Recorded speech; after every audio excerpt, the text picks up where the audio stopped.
पग पर है संग तुम्हारे।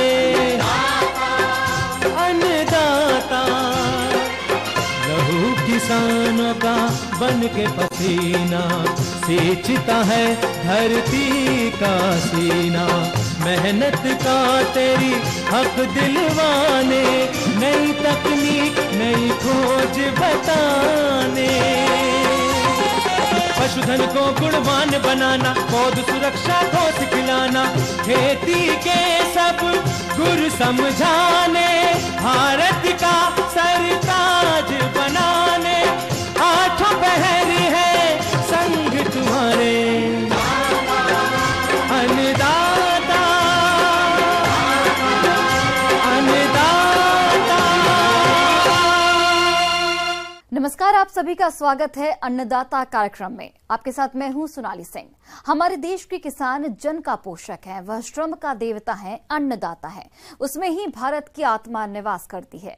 ऐसे ही किसानों की प्रगति के लिए हम खेती बाड़ी से जुड़ी हुई बहुत सी नई लाभकारी जानकारियां हर रोज सुबह लेकर आते हैं। तो चलिए कार्यक्रम शुरू करने से पहले देखते हैं क्या है आज के अन्नदाता में।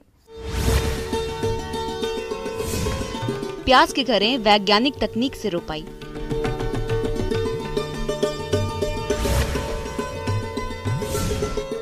अधिक फल उत्पादन के लिए नींबू के बाग में जरूरी कार्य।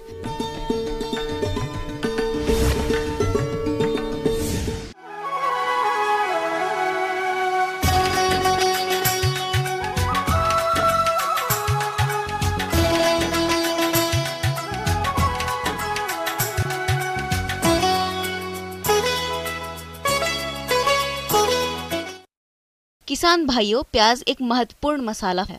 इसमें प्रोटीन और कुछ विटामिन अल्प मात्रा में रहते हैं। इसके अलावा इसमें बहुत से औषधीय गुण भी पाए जाते हैं और अभी इसकी रोपाई का उपयुक्त समय है। तो आप प्याज की उन्नतशील किस्मों का चयन कर वैज्ञानिक तरीके से खेती कैसे करें, इसकी जानकारी दे रहे हैं कृषि विज्ञान केंद्र जबलपुर के वरिष्ठ कृषि वैज्ञानिक डॉक्टर NK सिंह।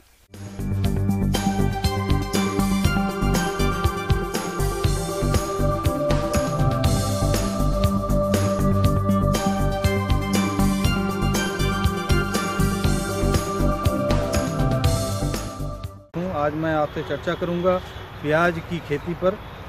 प्याज गर्मी की प्याज जो किसान भाई लेते हैं, कई किसान भाइयों ने गर्मी की प्याज जो है के लिए नर्सरी भी डाल दी होगी। कुछ किसान भाइयों के यहाँ हो सकता है उन्होंने रोपाई करना भी प्रारंभ कर दिया हो, क्योंकि मध्य प्रदेश में के विभिन्न क्षेत्रों में प्याज की खेती काफ़ी बड़े पैमाने पर की जाती है। और जो किसान भाई गर्मी में प्याज की खेती करते हैं उनको जो है जो इस समय गर्मी के लिए जो उपयुक्त प्रजाति हैं उनका चयन करें। गर्मी के हिसाब से यदि हम देखें तो प्याज के लिए एग्री फाउंड लाइट रेड प्रजाति बहुत ही उत्तम है, क्योंकि इसकी जो कीपिंग क्वालिटी, रख रखाव की जो क्वालिटी है, स्टोरेज क्वालिटी जिसको हम कहेंगे, भंडारण के लिए उपयुक्त होती है। अब आइए बात करते हैं भूमि के चयन और तैयारी की। तो प्याज की खेती विभिन्न प्रकार की मृदा में की जा सकती है। प्याज की खेती के लिए उचित जल निकास और जीवांश युक्त उपजाऊ वलुई दोमट भूमि, जिसका पीएच मान 6.5 से 7.5 के मध्य हो, सर्वोत्तम होती है।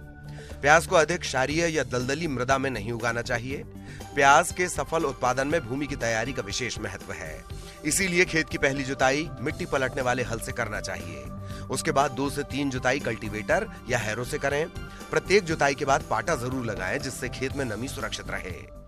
किसान भाइयों, प्याज की खेती में एक महत्वपूर्ण बात यह है कि जब भी हम जो है प्याज के लिए खेत तैयार करें, और खेत तैयार करते समय 20 से 25 टन गोबर की खाद प्रति हेक्टेयर के मान से हम डालें और खेत में जो है अच्छी तरीके से जुताई करके मिला दें।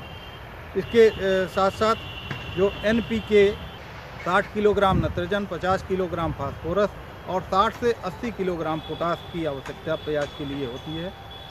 और इसमें नाइट्रोजन की आधी मात्रा रोपाई के समय और आधी मात्रा खड़ी फसल में एक बार में हम देते हैं। फास्फोरस और पोटास की पूरी मात्रा हम रोपाई के समय ही देते हैं। सल्फर काफ़ी अच्छी मात्रा में चाहिए होता है। इसमें सिंगल सुपर फास्फेट में सल्फर की प्रचुर मात्रा होती है, तो हम 300 किलोग्राम प्रति हेक्टेयर के मान से जब सिंगल सुपर फास्फेट का उपयोग करते हैं तो सल्फर की आवश्यक मात्रा हमारी फसल को मिलती रहती। साथ ही साथ आगे जो बात आती है कि नर्सरी की रोपाई हमें कब करना है, तो नर्सरी की रोपाई जो है सामान्यतः 1 महीने पुरानी नर्सरी की रोपाई की जाती है। उसके लिए कई बार ये देखा जाता है कि किसान भाई जो है नर्सरी उनकी पुरानी हो जाती है, 1 महीने से अधिक अवधि की हो जाती है। ऐसी अवस्था में हम जो नर्सरी के ऊपर से लगभग 1-1.5 इंच ऊपर से जो है हम पूरी नर्सरी को काट दें और काटने के बाद फिर उस नर्सरी को उखाड़ करके हम रोपाई के लिए उपयोग करें। किसान भाइयों, प्याज का अधिक उत्पादन लेने के लिए फसल को रोगों के प्रकोप से बचाने की जरूरत होती है। इसी बात को ध्यान में रखते हुए रोपाई से पहले प्याज की पौध को उपचारित करने के लिए कार्बेंडाजिम दवा 2 ग्राम प्रति लीटर पानी के हिसाब से घोल बनाएं। उसमें प्याज की पौध को उपचारित कर लेना चाहिए, जिससे प्याज की फसल को रोगों के प्रकोप से बचाया जा सके।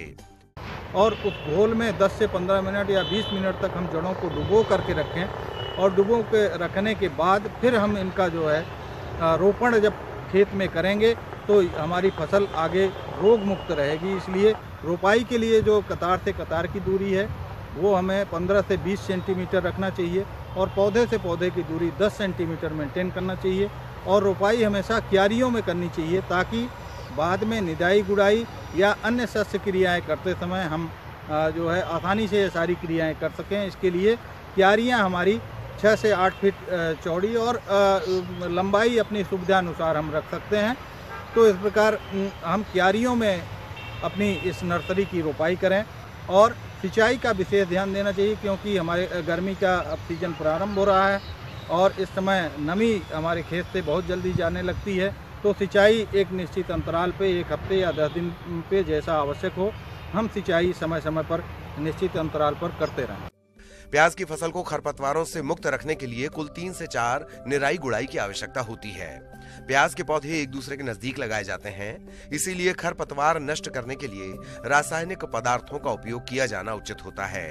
इसीलिए पेंडिमिथालिन दवा की 3.5 लीटर मात्रा को 600 से 700 लीटर पानी में घोलकर प्रति हेक्टेयर की दर से रोपाई के 3 दिन पश्चात छिड़काव करें।